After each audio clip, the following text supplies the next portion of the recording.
Subscribe करें और bell दबाएं ताकि कोई खबर रह न जाए।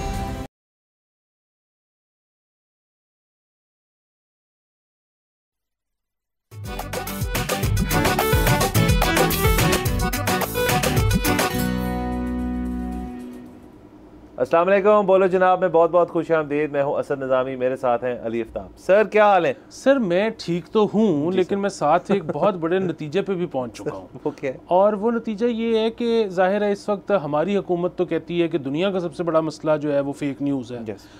बाकी जो दुनिया और ममालिक हैं, ख़ास तौर पर तरक्की याफ्ता मुल्क, उनके लिए ये दुनिया का सबसे बड़ा मसला नहीं है, लेकिन बहरहाल वो भी इसके ऊपर डिस्कशन उनकी जारी रहती है कि इसको कैसे काउंटर करना है। अच्छा, बात यह है कि हमारे यहाँ पे ख़ास तौर पे जब फेक न्यूज़ की बात होती है तो एक अजम्पशन है कि जी ये डॉलर खोर साफ़ी, ये डॉलर कमाने के लिए फेक न्यूज़ करते हैं। अच्छा, बात यह है कि मेरे ख्याल में कि शायद सारे डॉलर कमाने के लिए ना करते हों, और उसकी एक वजह है, और उसकी वजह ये है कि यहाँ पर लोगों का इंटरेस्ट कायम रखने के लिए भी, मेरे पास डॉलर आए ना आए, इंटरेस्ट कायम रखने के लिए भी शायद फेक न्यूज़ पेडलिंग ज़रूरी हो। कल आया है 190 मिलियन डॉलर्स या पाउंड्स केस का फैसला। ठीक है, लोग टेलीविज़न देख रहे थे। अब आज आप मुझे वजह बताएं कि कोई उतनी बड़ी न्यूज़ हो कि लोग टेलीविज़न देखें। अब अगर किसी ने टेलीविज़न ट्यून इन किया हुआ है तो उसकी नज़र आपके और मेरी तरफ है कि हम उसको 190 मिलियन पाउंड से बड़ी स्टिमुलेशन देंगे। अब अगर वो नहीं है तो फिर हमने क्रिएट करके देनी है, वो फेक ही क्यों ना हो। सर आपको यहीं रोकूंगा। सॉरी। एक तो सबसे पहले सर हमने क्रिएट कुछ नहीं करना इस एयर पे, और फेक न्यूज़ तो हमें पता ही नहीं है क्या, हमें आता ही नहीं हमें करना है क्या होता है। हम सिर्फ जाते हैं लॉजिक, रीज़न और ट्रूथ के ऊपर, नंबर 1। दूसरा सर जो आपने बात की ना, असल में उसको अंग्रेजी में कहते हैं न्यूज़ साइकिल की एंट्री और एग्जिट पॉइंट। न्यूज़ साइकिल में जब एंटर कर जाए एक बड़ी खबर, तो अब तमाम टेलीविज़न का और तमाम यूट्यूबर्स का होता है कि इसको न्यूज़ साइकिल में ना किसी अंदर ना फंसा के रखो। उसको करने के लिए चीज़ें चाहिए होती हैं कि फॉलोअप्स, कि जी कंसिस्टेंटली फॉलोअप चल रहा है। अब ये हो गया, इसमें ये हो गया, वो हो गया। मसला ये केस तो बहुत बड़ा था और बड़ी, इसके फॉलोअप्स तो पहले से चल रहे थे कि 23 को है जी, अब 16 को है, अब 17 को है। अब 17 को आ गया, उस जगह के जो मनाजर थे वो भी बयान कर दिए। आज कुछ जगह पे तो खबर थी कि जी बानी पीटीआई को जो फैसला सुना है वो हंस पड़े। तो ये उसका वाहिद फॉलोअप जो मुझे मिला है। तो चॉकलेटें चली हैं। तो उसके बाद इसका अब चूंकि फॉलोअप कोई है नहीं, अब इसका फॉलोअप होगा जी कि पीटीआई अपील करने लगी है।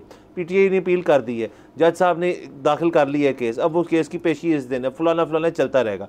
बट वो इतने एक्सट्रीम नहीं होंगे। जब हाई कोर्ट में इसकी अपील जाएगी और इसके ऊपर वो हाई कोर्ट का फैसला आएगा, फिर वो न्यूज़ साइकिल में फिर एंटर कर जाएगा। असल में सर इस आर्ट को आपने इंटरनेशनली भी बात की, कोई भी मास्टर नहीं कर सका। ये ऑडियंस के ऊपर है कि कब वो न्यूज़ साइकिल में एंटर कराते हैं एक चीज़ को और कब वो न्यूज़ साइकिल से बाहर कर देते हैं। तो सर हमने सिर्फ, सर आपका मेरा फोकस ये नहीं है कि हमने खबर किस अंदाज में पेश करनी है, उसको हमने थोड़ा कंस्पिरेसी मसाला लगाना है। हमने न्यूज़ साइकिल को मॉनिटर करना है और उस साइकिल के अंदर हम कितनी उसको स्टफ़ करके रखना है सर, वो आर्ट हमने सर मास्टर करनी है। वो बिल्कुल ठीक है जो आपने कहा ना कि अभी तक इस पर कोई करने से कहा। देखिए, पीटीआई के यूट्यूबर्स जो हैं वो इसको मास्टर कर चुके हैं। जो वाहिद इसमें मसला है वो ये है कि हुकूमत पाकिस्तान कहती है कि ये गैर कानूनी और गैर मतलब अनएथिकल है। सो वो वाला मसला है, वरना वो उसको न्यूज़ साइकिल के अंदर रखते हैं। ये उनको आ गया है। सर देखिए मेरी बात सुने सर। सॉरी सर, अनएथिकल और इलीगल तो इशारा काटना भी है। आप सारे दिन में जब यहाँ से आपने घर से यहाँ पहुँचे हैं, जहाँ से भी पहुँचे हैं, आपने कुछ 4-5 लोगों को देखा, उन्होंने इशारा काटा होगा, सर खड़ा है वहाँ पे उनको रोकने के लिए। तो ये भी चल रहा है सर। असल में सर मामलात जो है, हमने इस मुल्क के अंदर हमारा नेशनल सेंटिमेंट है यार, मामलात चलने दो, हमें पानी बनाओ और हमें थ्रू जाने दो। तो वो हो रहा है सर, और इसमें हम खुश हैं।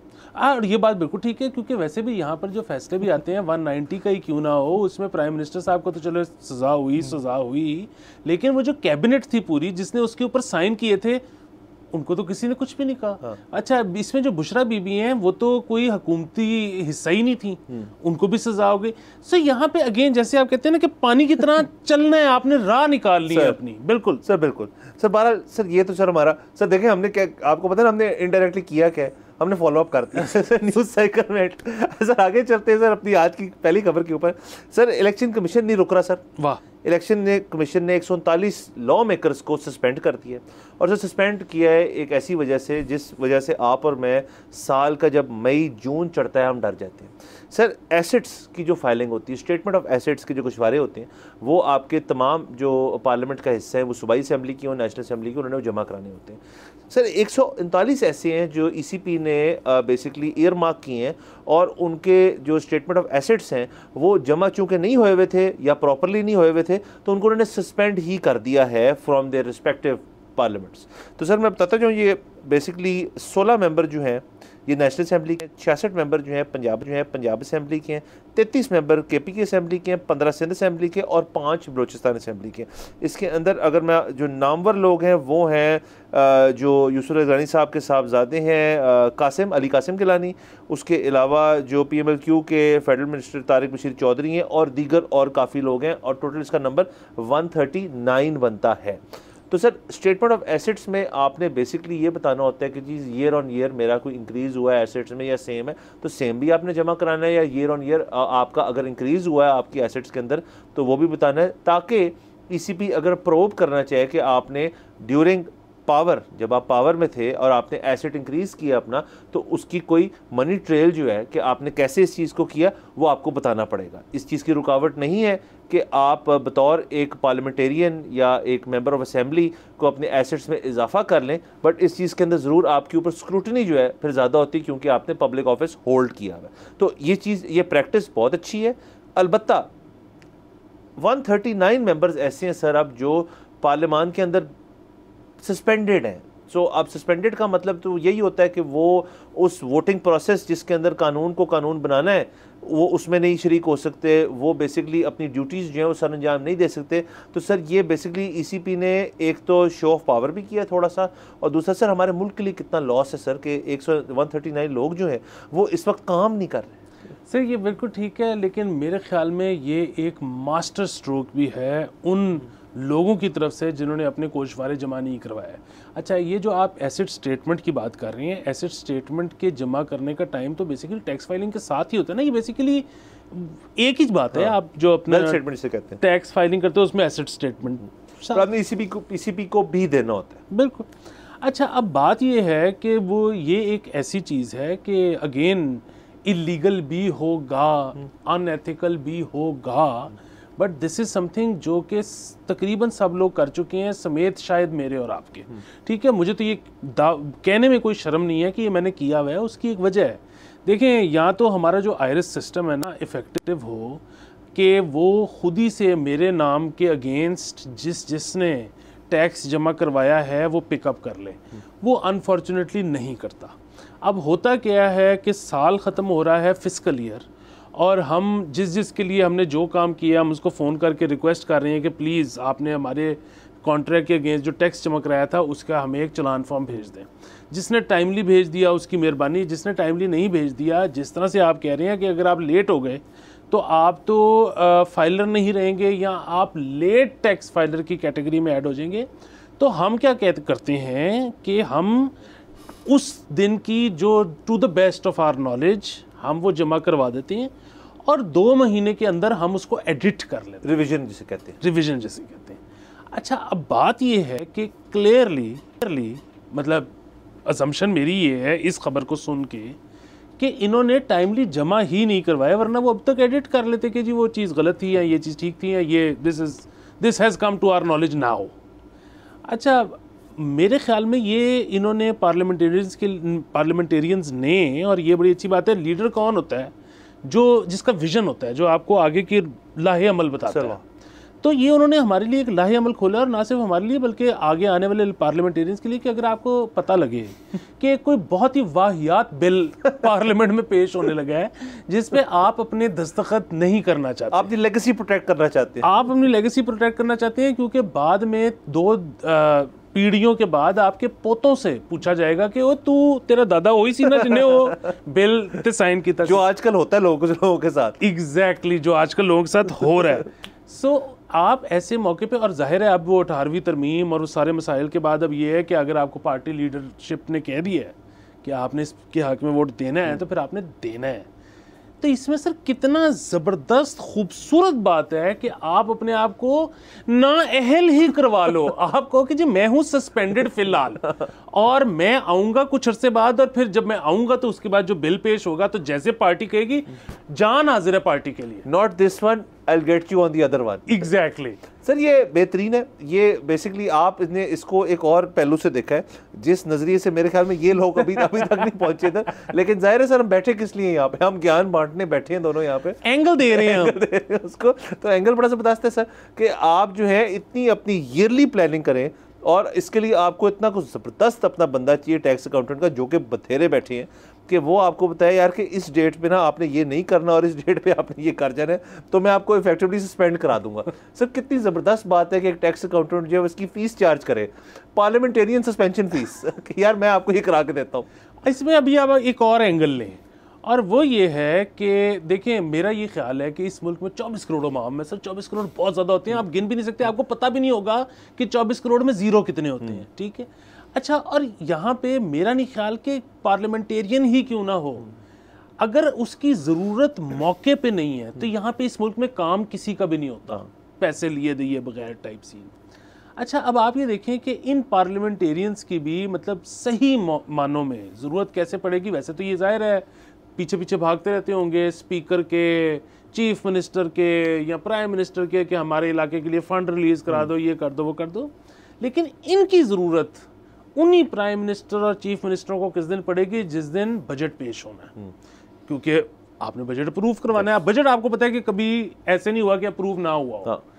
तो ये लोग अगर तब तक सस्पेंडेड रहे और ये कहें कि अच्छा जी हम अब वापस गोशवारे भर के तो आ जाते हैं और हम साइन कर देते हैं, लेकिन साਡਾ गैस दा मीटर नहीं लगा, 5 महीने हो गए ने एप्लीकेशन दे ताटे सामने ने। तो यानी कि आप कह रहे हैं कि ये जब किसी के सामने खड़े होंगे और बजट अप्रूव होना है और वो अगला बंदा कह रहे हैं करें साइन, और उनको पता है कि ये पोजीशन ऑफ पावर से आ रहा है पार्लियामेंटेरियन, तो वो उनको कहा जरा मेरी गल सुनना पहले कि एक मिनट जरा अर्ज मेरी सुन ले कि मैं ये चाह रहा था कि मेरा फलाना काम जो पिछले 12 साल से फंसा हुआ है वो आप करवा दें, तो गोशवारे भी आ जाएंगे, वो जमा भी हो जाएंगे, वो आप ही फ़ोन कर दीजिएगा ECP और FBR को यार इसका ज़रा जल्दी कराओ, स्टेटस चेंज कराओ। सो बेसिकली सर बात स्टेटस की आ गई है। जब आपने सर आज इतनी खूबसूरत बात कर दी है कि सस्पेंडेड शख्स जो है वो कभी कभार पावरफुल भी हो सकता है। सर आप ये देखें ना, आपने जिस तरह से खुद कह दिया कि बात है स्टेटस की, हमें अगेन कल 190 मिलियन पाउंड केस के फैसले के बाद अभी तक ये पता नहीं चला कि जो बानी बैरिया के टाउन उनका स्टेटस क्या है, वो जुर्माना पे हुआ है नहीं हुआ, वो अभी तक वो कहाँ सस्पेंडेड है, वी डोंट नो। तो बात सारी जो है वो स्टेटस की ही है। सर बिल्कुल स्टेटस की बात है, और सर उसका तो हमें सर शायद कभी ना पता चले क्या एग्जैक्ट चीज़ है, बट इन लोगों के लिए ऑब्वियसली ये एक बात है कि आपको सारी चीज़ें जो हैं वो अपनी सिस्टमेटिकली करनी चाहिए, ताकि आप जो आपको काम दिया गया है, जो आपको इलेक्शन के दौरान आपको चूज़ किया गया है कि आप जाएं, कानून साजी थोड़ी सी करें, उसके अंदर आप नए कवानीन पेश करें, उसके अंदर सब चीज़ें हों। सर मुझे बताएं लास्ट टाइम आप ये जो 26वीं तरमीम थी उसके अलावा आप किसी पार्लियामेंट के बिल के बारे में एक्साइटेड हुए, इन द सेंस कि आपको कुछ मतलब बतौर जो हमारा शोबा है उसके तहत तो 26वीं तरमीम न्यूज़ ही बहुत थी ना, उसके अंदर आपको ये पता चल रहा है अच्छा आज होएगा, कल ये इधर गए, ये उधर गए, उसके अलावा हमने कोई इस किस्म की मुझे तो नहीं याद पड़ता कि बड़ी कोई चीज़ हुई हो जिसके अंदर हम उसके अंदर बहुत इंट्रिकेटली इवॉल्व हो गए। अच्छा, ये बात आपकी 100% ठीक है, और इसमें मैं आपको बताऊं कि हमारे सियासतदानों का कसूर नहीं है, इसमें हमारे अवाम का, जिसमें आप और मैं शामिल हैं, हमारा कसूर है। देखिए 26वीं तरमीम पे भी जितनी एक्साइटमेंट थी ना, वो भी मेरे ख्याल में तो नहीं बनती थी।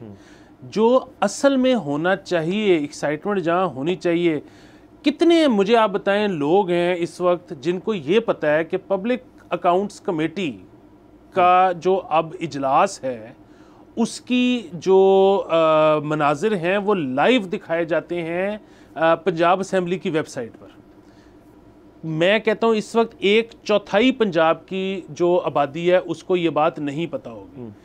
असल जो सारा गॉसिप है, असल जो सारा मिर्च मसाला है, असल जो न्यूज़ है, असल वो जो चीज़ जो आपको और मुझे कंसर्न करती है वो तो वहाँ पर मौजूद है। देखें किस हस्पताल का कितना बजट अप्रूव हुआ, नई एम्बुलेंस आनी थी, पर इंपोर्ट पुरानी एम्बुलेंस हुई, अस्पताल के नाम के साथ, मालिक के साथ, सब कुछ पब्लिक अकाउंट कमेटी की उस पर ट्रांसमिट हो रहा है, लाइव दिखाया जा रहा है, कोई नहीं देख रहा। लाहौर में कितनी लाइट्स लगी हुई हैं सड़कों के ऊपर, उसमें से कितनी चोरी हो गई हैं, कितनी ठीक चल रही हैं, कितनों को की इस महीने में मेंटेनेंस हुई है, ये सब कुछ वहाँ पे चल रहा है, कौन देख रहा है? कोई नहीं। ये एक हम कल भी बात कर रहे थे, आज भी कर रहे हैं, छोटे केस में आप और मैं जिस केस में फंसते हैं उसके बारे में कोई जानना ही नहीं चाहता। लोग बैठे हैं चेयर कर रहे हैं कि ओ मरियम के साथ ये हो गया, इमरान के साथ ये हो गया। और यार आपको उससे क्या फ़र्क पड़ता है? जिस चीज़ से आपको फ़र्क पड़ता है उसमें इंटरेस्ट शुरू शो करो ताकि प्रोसेस स्पीड अप हो। सर देखिए, इसका बहुत बड़ा लिंक इस चीज़ पे भी है कि जिस किस्म की एक तो पोलराइजेशन हुई है इस मुल्क के अंदर कि जी एक पार्टी अच्छी है, एक पार्टी बुरी है, मेरे लिए एक पार्टी अच्छी है, एक पार्टी के लिए एक पार्टी बुरी है, ये एक बहुत बड़ा इशू है। और उसके अंदर फिर हमने जो अपने कंजम्पशन पैटर्न्स हैं न्यूज़ के, वो बड़े चेंज कर लिए। हम कहते हैं कि यार जो पावर वाले लोग हैं ना, उनकी न्यूज़ हमें पता होनी चाहिए। क्यों सर? दफ्तर में जाके बात करनी है उन लोगों से, घर के अंदर लोगों से इस बारे में आर्ग्यूमेंट करनी है। अब सर कैसा लगेगा कि किसी को आप जाके कहें, जो आप तमाम इश्यूज़ बता रहे हैं कि जी वेस्ट मैनेजमेंट जो है बड़ा इशू है यहाँ पे, क्या यार ये बात करने आए हम यहाँ पे, आज हम तो बात करने आए हैं, हम 190 मिलियन की बात करने आए, हम 190 मिलियन की बात करें, आप वेस्ट मैनेजमेंट की बात कर रहे हैं। Priorities need to change. और हालांकि ये कितना अच्छा टॉकिंग पॉइंट है कि वेस्ट मैनेजमेंट अथॉरिटी जो है वो 8 शहरों में है, इसके अलावा पंजाब के शहरों में नहीं है। इसके ये टॉकिंग पॉइंट कितना इंपॉर्टेंट है, लेकिन ये किसी तरह हमारे ड्राइंग रूम्स की जीनत नहीं बन सकता सर। वो असल में यही है ना सर कि बहुत सारे लोग इस मुल्क में इंट्रोड्यूस ही हुए जब उन्होंने कोई अपने टीवी ड्रामाज और बाकी चीज़ों और घरेलू मामला से जब वो निकले तो उनको सामने मिल गई सियासत। उस सियासत के अंदर क्या है, यही जो इनका लोगों का आपने नाम लिया और उनका आपस में लड़ाई झगड़ा। पर सर टाइम लगेगा, लेकिन आई एम श्योर कि हमारे जो अवाम है वो थोड़ा अपना चेंज करेंगे और जो टॉपिक्स बोलो जनाब पे डिस्कस होते हैं उनको आई थिंक ज़्यादा पजीराई मिलेगी। बहरहाल यहाँ पे जाना है हमने ब्रेक के ऊपर, लेट्स टेक अ ब्रेक।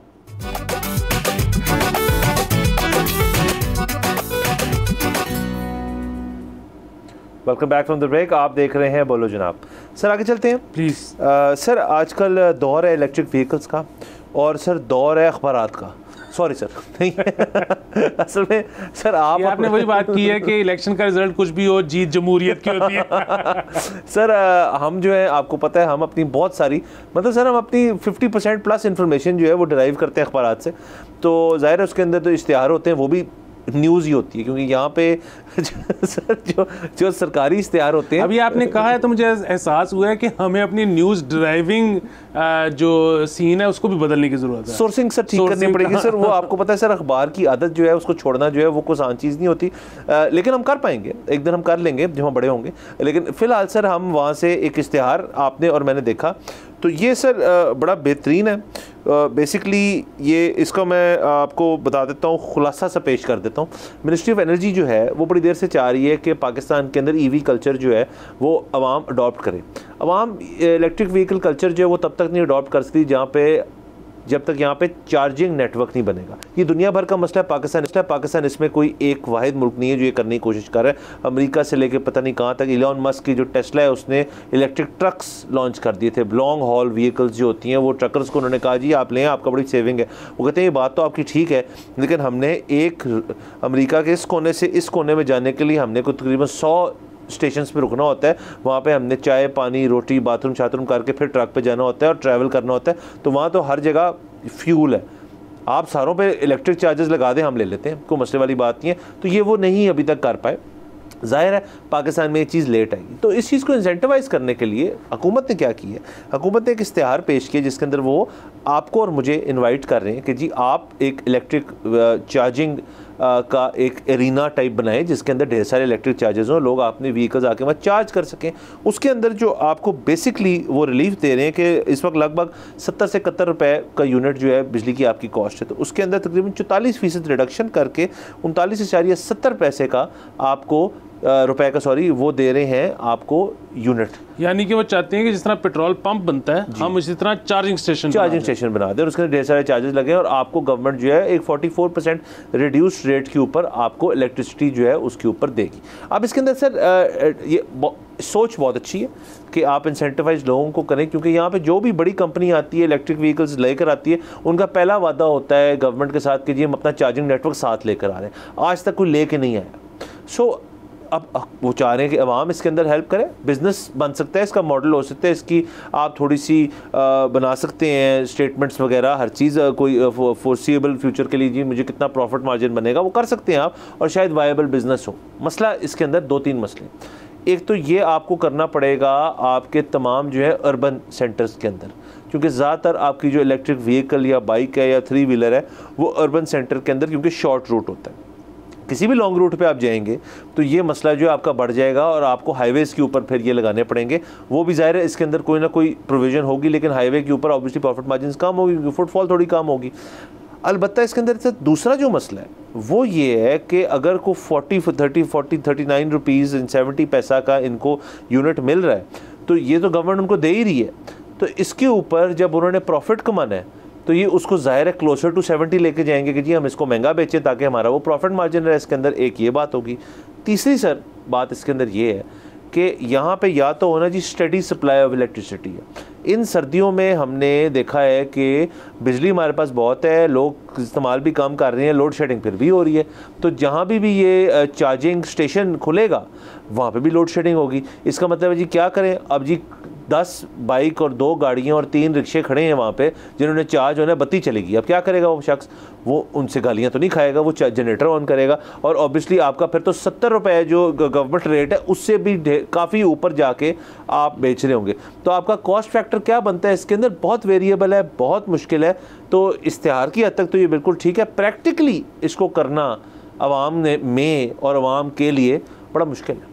जी यकीनन मुश्किल है। इसके 2-3 इसमें एस्पेक्ट्स है जो आपने डिस्कस किए हैं। सबसे पहले तो इस चीज़ पे आ जाते हैं कि अगर कोई रूरल सेंटर में खोलता है या अर्बन में, जिस तरह से आप बता रहे हैं कि ये जो इन्होंने रेट दिया है 40 समथिंग रुपीज़, ये उस स्टेशन के मालिक को दिया है, उसने आगे से जो चार्ज करवाना है उसको ये रेट नहीं देना, ठीक है, वो तो ये उसका प्रीमियम ऑटोमेटिकली बन गया है। जब वो अगर वो जो यूनिट इलेक्ट्रिसिटी का पाकिस्तान में है वो अगर एग्जैक्टली उस प्राइस पे भी दे दे तो उसको ये पैसे बच रहे हैं। अच्छा अगेन ये तो खैर बहुत बड़ा मार्जिन है 30 रुपये का। सो शायद इन्होंने ये सोचा होगा कि बीच में लाइट भी जाएगी, वो जनरेटर भी ऑन करेंगे, उनका इतना ख़र्चा भी होगा, तो उसको मलहूज़े खातिर रखा गया हो। दूसरी चीज़ ये है कि जिस तरह से आपने रूरल उसका जिक्र किया, अमेरिका में number 1 state to state petrol का रेट ऊपर नीचे।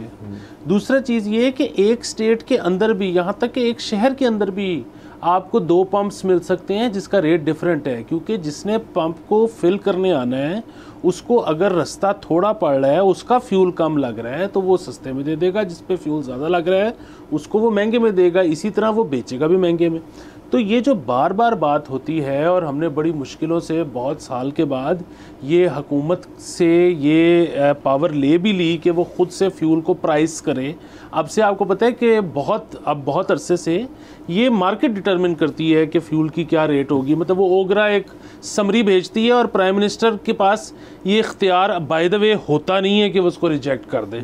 इस तरह का एक माहौल हमने बना दिया है। सो बुनियादी बात वही है कि अब अगर पेट्रोल पंप्स को भी हम ऑटोनमस कर दें कि आप अपने हिसाब से अपना एक प्राइस रख लें, कंपेटिटिव मार्केट जो हाई ऑक्टेन में होता है बाय द वे। एग्जैक्टली, मतलब वो फिर वही बात है कि अगर 5-10 किलोमीटर के रेडियस में मुझे सस्ता पेट्रोल मिल रहा होगा तो मैं महंगे के पास क्यों जाऊंगा, और अगर मुझे 5-10 किलोमीटर के रेडियस में सस्ता नहीं मिल रहा तो इसका मतलब है कि जिसने वो पेट्रोल पंप खोला है या चार्जिंग स्टेशन खोला है उसने एक रिस्क लिया, तो उसको फिर प्रीमियम मिलना भी चाहिए। सो ये तो ये एक अलग एक इशू हो गया। अच्छा दूसरी चीज़ अब आ जाती है कि ये ईवी स्टेशंस चलेंगे नहीं चलेंगे, अच्छा बिज़नेस है बुरा बिज़नेस है। देखिए अगेन पाकिस्तान में जब भी इस तरह की चीज़ें आती हैं हम उसको कहते हैं चिकन एंड एग, कि एक तरफ आप ये कहते हो कि जब तक चार्जिंग स्टेशन नहीं होंगे कोई ईवीज़ क्यों ख़रीदेगा, दूसरी तरफ आप ये कहते हो कि ईवीज़ कोई क्यों आप जब तक ज़्यादा तादाद में नहीं होंगे तो चार्जिंग स्टेशन क्यों लगाएगा। इसमें जो तीसरी सबसे बड़ी चीज़ है ना वो ये है कि ये जो हुकूमत ने रेट दिया है, ये रेट तो दिया है चार्जिंग स्टेशन मालकान के लिए। अभी तक हुकूमत का या 13 ब्रांड्स तो मैं गिन चुका हूँ जो मोटरसाइकिल, इलेक्ट्रिक मोटरसाइकिल्स के लाहौर में आ चुके हैं, पाकिस्तान में इससे ज़्यादा ही होंगे।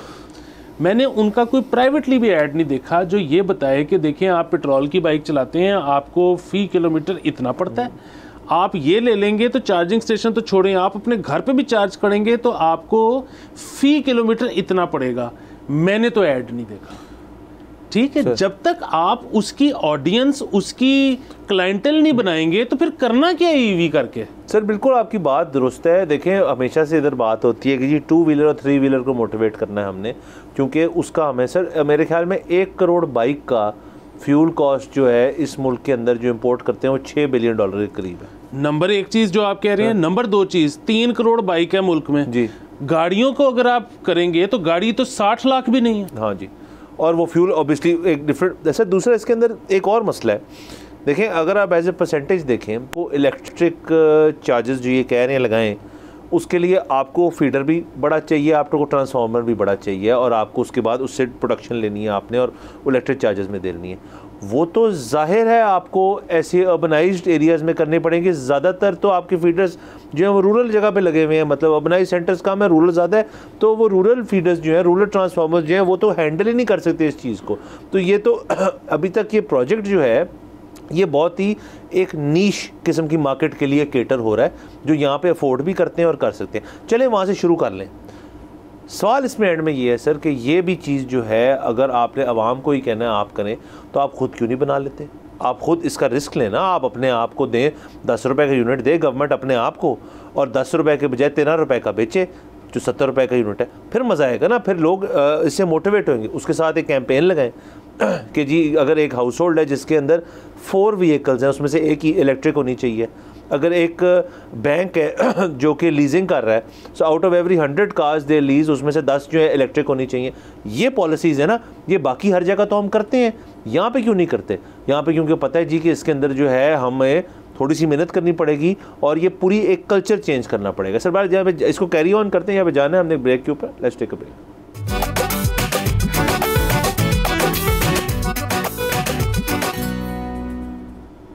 Welcome back from the break. आप देख रहे हैं बोलो जनाब। सर ब्रेक से पहले बात हो रही थी ईवी चार्जेस की, हुकूमत मोटिवेट करना चाह रही है प्राइवेट लोगों को कि वो उसको लगाएं। मैं भी ब्रेक से पहले ये कह रहा था कि गवर्नमेंट ये ख़ुद क्यों नहीं करती, बैंक्स को क्यों नहीं कहती कि आप कार लीज़ करें तो उसके अंदर ईवी कंपोनेंट बढ़ाएं। तो ये जो आप कह रहे थे चिकन एंड एग वाली बात कि इलेक्ट्रिक व्हीकल्स बढ़ाएं, साथ चार्जिंग फॉलो करेगी या चार्जेस बढ़ाएं, आइदर ऑफ द टू करें। तो हुकूमत जब तक अपना हिस्सा इसके अंदर पूरी तरह से 100% नहीं डालेगी तो आवाम जो है वो मोटिवेट नहीं होगी। बिल्कुल, जो आप कह रहे हैं वो अंग्रेज़ी में कहते हैं कि put your money where your mouth is. ठीक है, तो एक तो ये तरीका है कि हुकूमत जब खुद लगा लेगी तो आवाम के अंदर ये कॉन्फिडेंस जाएगा कि अच्छा ये तो होने जा रहा है, वरना हुकूमत अपना पैसा क्यों खर्चती। अच्छा, दूसरी तरफ चलें, हुकूमत अगर ये इन्वेस्टमेंट नहीं भी करना चाहती तो बात ये है कि हमारे यहाँ पे जैसे मैंने आपको बताया कि 13 मोटरसाइकिल, अभी हम गाड़ियों पर तो जा ही नहीं रहे, बाइक्स के 13 ब्रांड्स मैं गिन चुका हूँ जो कि इलेक्ट्रिक आ चुके हैं। इससे ज़्यादा होंगे, कम नहीं होंगे। अच्छा, यहाँ पर जाहिर है जब आप हुकूमत से कभी हुकूमती एहलकार से पूछोगे कि जी कैसी हैं ये, ठीक काम करती हैं नहीं करती, तो वो कहेंगे कि जी हमें तो नहीं पता, हमें तो एक कंपनी ने रजिस्ट्रेशन की हमारे साथ, हमने इसको रजिस्टर कर लिया इस कंपनी, अब वो अगर ठीक कर रही है तो वो तरक्की करेगी, अगर वो ख़राब कर रही है तो लोग अपना केस लेके तो अदालत चले जाएं और उनको कंज्यूमर कोर्ट में सज़ा हो जाएगी या उनको पेनल्टी भरनी पड़ेगी। अच्छा देखें, फिर भी बात है, बड़ी अच्छी बात है, दुनिया में ऐसे ही होता होगा, लेकिन हमें यहाँ पे पता है कि कंज्यूमर कोर्ट्स को बहुत जल्दी फ़ैसला नहीं देती। लोग अदालतों में जाने से घबराते हैं, लोगों की दिहाड़ी पन्नी जाती है। वही बात है ना कि मतलब काम पे जाऊँ कि अदालत पेशी पे जाऊँ।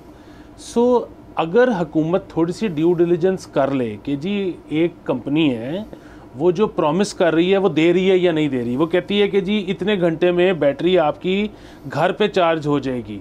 अच्छा चलें उसमें जी आधे पौने घंटे का, 1.5 घंटे का मार्जिन भी रख लें, कम ज़्यादा माइनस प्लस, लेकिन इतने में कर रही है कि नहीं कर रही। अच्छा वो कहती है कि जी इतने किलोमीटर देगी। अच्छा चले जी 20-25 kilometre plus minus rush atmosphere, गर्मी सर्दी, वो आप कर लें, फिर भी कुछ बेसिक सा देख लें कि वो कर रही है या नहीं कर रही। तो होगा क्या कि जब कोई एक ख़रीदेगा अगर एक्सपीरियंस अच्छा होगा बाय वर्ड ऑफ माउथ, वो अपने सबसे पहले भाई को, रिश्तेदार को कहेगा कि यार बड़ा मज़ा आ रहा है, तुम भी लो, ठीक है। और यहाँ पे ना ये ऐसे नहीं होता कि लोगों का पाकिस्तान जैसे मुल्क में ना कि एक्सपीरियंस अच्छा हो लेकिन वो वर्ड ऑफ माउथ ना करें। ये क्यों नहीं होता? क्योंकि उनको ये होता है कि यार इस चीज़ को जो मैंने ख़रीद ली है ना, ज़्यादा से ज़्यादा बिकवाओ। यहाँ पे तो जिसका एक्सपीरियंस बुरा भी हुआ, वो कहता है बहुत अच्छा एक्सपीरियंस है, ज़्यादा ख़रीदो। क्यों? क्योंकि ज़्यादा बिकेगी तो रीसेल बनेगी, ज़्यादा बिकेगी तो पार्ट्स ज़्यादा आसानी से मिलेंगे। और को आपने गलत चीज़ ले ली है तो आप उसको प्रमोट करेंगे, फेस सेविंग भी हो जाती है आपकी सबके सामने कि यार ये आपके चाचा जी कहेंगे ये क्या ले लिया तुमने, वो कहेंगे यार देखें ये तो बड़ी ज़बरदस्त चीज़ है, तो आप वैसे ही प्रमोट करते हैं। एग्जैक्टली। सो बुनियादी बात ये है कि अब लोग इनिशियल इन्वेस्टमेंट करने से घबरा रही हैं। वो जो पहले 50, 100, 1000 लोगों ने लेनी है, जिन्होंने आगे वर्ड ऑफ माउथ से प्रमोशन करनी है, वो लेने से घबरा रहे हैं क्योंकि पाकिस्तान में पता ही नहीं। एक तो पहले ही आपकी जो है वो माइलेज एंग्जाइटी है, दूसरी तरफ ये नहीं पता कि एक जो प्रॉमिस उनके साथ किया जा रहा है वो पूरा होगा भी कि नहीं। सिर्फ इतना इंश्योर कर ले गवर्नमेंट, आगे आवाम खुद कर ले। चलो देखिए, इसका बेहतरीन एग्जांपल हमारे पास जो आपकी आइस इंजन जिन्हें कहते हैं, इंटरनल कंबशन इंजन जो होते हैं, जो कन्वेंशनल आपकी मोटर्स हैं, जो ईवी नहीं है, उसके अंदर हमने ये चीज़ होते हुए देखी है हमारे ही मुल्क में। बल्कि दो चीज़ें देखी बिग 3 का यहाँ पे हमेशा से डोमिनेशन थी। उस चीज़ को तोड़ने के लिए कोरियन मार्केट यहाँ इंट्रोड्यूस की गई। स्केप्टिकल थे, कोरियंस भी स्केप्टिकल होंगे यार कि इनका हम जो एक ओलिगोपोली टाइप चीज़ है वो कैसे तोड़ेंगे। यहाँ पे टूट गई, या साल लगा, 1.5 साल 2 साल लगा, सुपीरियर प्रोडक्ट बेहतर प्राइस पे दिया, अवाम रिसेप्टिव थी, हो गया। उसके बाद ये देखा था कि चाइनीज़ व्हीकल्स आई यहाँ पे, उन्होंने सबने कहा यार कि चाइनीज़ व्हीकल का मतलब है ये चाइना में बनी है, चाइनीज़ इंजीनियरिंग है, सब कुछ चाइना चाइना कर दिया। और उसका एक नेगेटिव कॉनोटेशन जो अटैच्ड है अनफॉर्चुनेटली उसके साथ, उसकी वजह से वो गाड़ियाँ शुरू में आहिस्ता आहिस्ता स्लोली पेनिट्रेट की। वही आपकी वाली बात, पहले 1000, 1500, 2000 जो कस्टमर्स थे, और उन्होंने भी अपनी ब्रांडिंग अच्छी की, पेनिट्रेशन हो गई, मार्केट में आ गई। अब आप देखें सड़क के ऊपर जाएं, हर आपकी 4थी 5वीं गाड़ी आपको नज़र आएगी। मतलब मैं इसलिए नहीं कह रहा कि ये फैक्ट है, बट मुझे लगता है कि बहुत सारी इनकी जो सेल है वो चाइनीज़ गाड़ियों की हो रही है। क्या हो गया? And the number is increasing every day, number is increasing every day. और इनकी अपनी जो कन्वेंशनल आपकी जापानी यहाँ पे 3 है वो कम होती जा रही हैं। चाइनीज़ ब्रांड्स और मॉडल्स ला रहे हैं, नए मॉडल्स ला रहे हैं, कोरियन वाले भी नई मॉडल्स ला रहे हैं।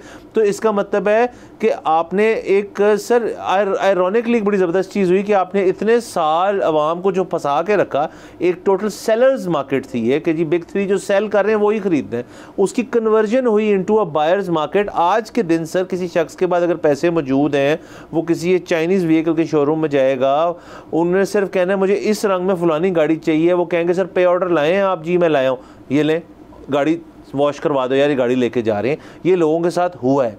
सो इसका मतलब है अवाम के अंदर इतने सालों में जो एक बिल्ट अप किस्म की थी फ्रस्ट्रेशन, उसको आप किसी भी तरह चैनलाइज कर सकते हैं। वो आप चाइना की तरफ किया आपने, सक्सेस स्टोरी थी, वो ईवी की तरफ करेंगे, सक्सेस स्टोरी बनेगी। प्रोडक्ट सिर्फ ऐसी होनी चाहिए जिसके अंदर आपको फ़ायदा नज़र आए। चाइना में क्या था? प्राइस पॉइंट, फीचर्स बेहतर हैं, वो तो वही चीज़ दी जा रहे हैं जो पिछले 50 साल से दे रहे हैं, हम फीचर्स भी दे रहे हैं, प्राइस भी कम है। एग्जैक्टली जो बुनियादी बात है ना वो ये है कि कोरियन और चाइनीज़ दोनों ने गाड़ी अच्छी दी। यस एग्जैक्टली, गाड़ी बुरी कोई नहीं दी उन्होंने, भी नहीं। इसी तरह अगर ये मेक श्योर हो जाए कि ये जो 13 ब्रांड्स जिनकी मैं बात कर रहा हूँ, जो कि स्कूटी, बाइक्स एक्सेट्रा, अगर ये इंश्योर हो जाए कि ये ठीक है, जो ये प्रॉमिस कर रहे हैं 10-15% प्लस माइनस के फ़र्क से ये वो चीज़ है, अगर ये गारंटी हो जाए तो मैं आपको दावे से कह सकता हूँ कि ये मार्केट टेक ओवर कर लेंगे। अगेन इसको करने का बहुत आसान तरीका है, सरकार खुद ये जिम्मेदारी ले सकती है। रिप्यूटेबल फेसेस, डिसेंट फेसेस जो कि पता है कि झूठ नहीं बोलेंगे, उनको अटैच किया जा सकता है कि यार ये बाइक लें, चलाएं, लोगों को फीडबैक दें, बताएं कि ये जो हम कह रहे हैं 10-15% के ऊपर नीचे से ये फ़र्क नहीं है, इसमें ये चल जाएगा। सर बिल्कुल। और सर मैं देखता रहता हूँ कि ये अब लाहौर के अंदर तो काफ़ी फ्रीक्वेंटली ऑटो शोज़ होते हैं। ये एक्सपो सेंटर में भी रिसेंटली एक हुआ था, जो नई गाड़ी लॉन्च होती है वो वहाँ पे लॉन्च होती है, उसका पूरा इवेंट होता है, उसकी ड्राइविंग होती है। हुकूमत क्यों नहीं करवाती? इन सब 13 लोग जैसे आप कह रहे हैं, अगर 3 व्हीलर में भी कोई है उनको भी, और इलेक्ट्रिक 800 सीसी के इक्विवेलेंट छोटी इलेक्ट्रिक कार्स हैं, उनका सिर्फ electronic only government sponsored auto show कराएं, आवाम को मौका दें कि इस प्रोडक्ट के साथ इंटरैक्ट करें। जब इंटरैक्ट करेंगे एक्सेप्टेबिलिटी आएगी तो सेल्स हो जाएगी। देखिए, ये मैं बात अपने मुंह से कहना नहीं चाह रहा था ना, लेकिन अब आप क्योंकि इंसिस्ट कर रहे हैं अगर ये हुकूमत नहीं कर रही, और हुकूमत को तो छोड़ें, जिस कंपनी ने इन्वेस्टमेंट की है उसको नहीं पता कि हमने ये भी करना चाहिए। अगर ये नहीं कर रहे तो फिर शकूक व शुबात जमा होते हैं ना कि शायद product up to the mark नहीं है। तो अगेन मैं ये नहीं कह रहा कि सबकी नहीं होगी, कुछ की होगी भी। अगेन ये अब करने की बात सर, लेकिन उसका दूसरा एक तरीका भी तो है ना। देखें, तमाम चाइनीज़ जो आई थी उसमें से कुछ चली कुछ नहीं भी चली, तो वो थिनिंग ऑफ द हर्ड जो है ना, वो ऑटोमेटिकली अवाम का काम होता है। आपका काम होता है यार अपनी सारी प्रोडक्ट्स डिस्प्ले पे रख दें, उसके बाद मार्केट फोर्सेस डिटरमिन करती हैं कि यार ये 10 चीज़ें हैं, इसमें से यार ये 2 ठीक है, वो 2 जो आगे निकल जाएंगी, बाकी जो 8 हैं वो back to the drawing board जाएंगी कि यार हमने अब उनके साथ मुकाबला करना है, अब वो हमारा मेन कंपेटिटर बन गया। पहले 13 थे, अब 2 हैं, तो चीज़ें इजी हो जाती हैं ना सर। ये इस तरह बिजनेस बेहतर होना शुरू हो जाता है, तो इसको करें। उसके साथ साथ सर जाते जाते ये भी जिक्र कर दिया जाए कि अब फिरोजपुर रोड पे उस दिन आपने और मैंने इकट्ठे ही देखा था कि एक ई लेन कहना, सॉरी से ज़ुबान पे ई हो गया है वो, एक बाइक और लेन जो है वो बाकायदा मुख्तस कर दी गई है और उसके साथ एक बैरियर लगा दी है ताकि लोग अपनी बाइकिंग लेन में ही रहें और नॉर्मल सड़क पर ना जाए। तो चलें, एक लिहाज से अच्छा है, लेकिन एक लिहाज से अजीब भी है। इसको जल्दी ज़रा रैप अप कर लें। एग्जैक्टली। सो उसमें बुनियादी एक तो चीज़ ये है कि मतलब पाकिस्तान में 2 करोड़ से ऊपर बाइकर्स हैं और 60 लाख से बहुत कम गाड़ियाँ हैं। तो आप जो है एक बहुत बड़ा मुख्तस हिस्सा कर रहे हो लिए, और जो ज़्यादा लोग हैं, जो गरीब लोग हैं, उनके लिए आप हिसाब। तो एक तो ये आपका जो है वो वाला प्रॉब्लम है। दूसरी तरफ ये जो एक बिल्कुल छोटा सा बैरियर लगाया गया है, मतलब पेंट कर देते हैं, चले फ़ाइन, दुनिया में बाइकिंग लेन्स होती हैं, लेकिन वो जो बैरियर लगाया गया है वो मुझे लगता है कि थोड़ा सा सेफ्टी हैज़र्ड है। लोग अगर उस पर गिरेंगे या कुछ होंगे तो चोट लगने का ख़तरा ज़्यादा है सर। बिल्कुल सर। और वो बाइक लेन का बैरियर इसलिए, बाकी दुनिया में भी होती हैं बाइक लेन्स, लेकिन उनमें बैरियर नहीं होते क्योंकि बैरियर थोड़ा सा यहाँ पे भी है। बहरहाल सर, इसको हम किसी और दिन फिर से पिकअप करेंगे, बाकायदा इसके ऊपर गुफ्तगू करेंगे। आज का हमारा वक्त ख़त्म हो जाता है। कल आपसे इंशाल्लाह फिर मुलाकात होगी। खुदा हाफिज़।